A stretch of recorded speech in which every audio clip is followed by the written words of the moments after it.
पेड़ में जल और दीपक जलाने से देव दोष दूर हो सकता है। किन चीजों का दान आपको देव दोष के बुरे प्रभावों से बचा सकता है, आइए जानते हैं।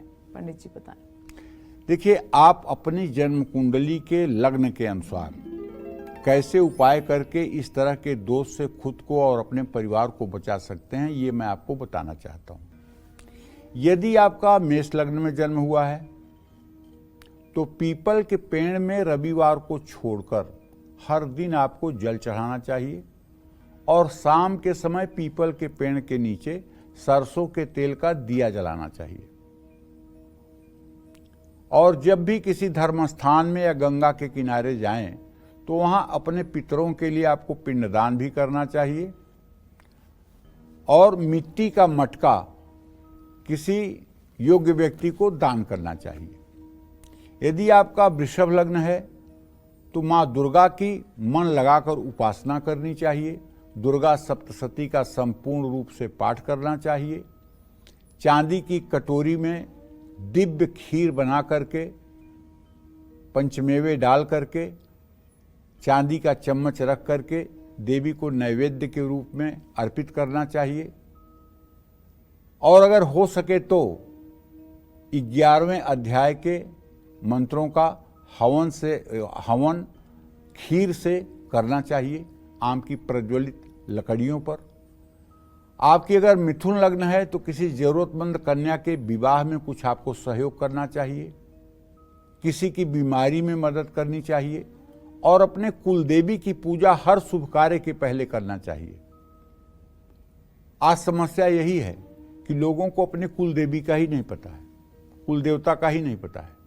तो मैं आपको बता देता हूं, अगर आपको अपनी कुलदेवी का पता नहीं है तो आदिशक्ति मां विंध्यवासिनी है, आप उनको अपनी कुलदेवी मान लीजिए, आपके कुलदेवी तक आपकी पूजा पहुंच जाएगी।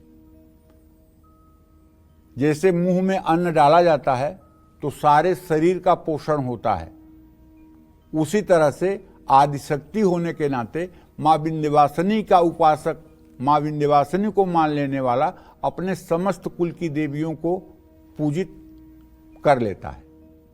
इसी तरह से अगर आपको अपना कुल देवता नहीं पता है तो भगवान श्री कृष्ण को अपना कुल देवता आप मान लीजिए और उनके प्रति आप समर्पित हो जाइए।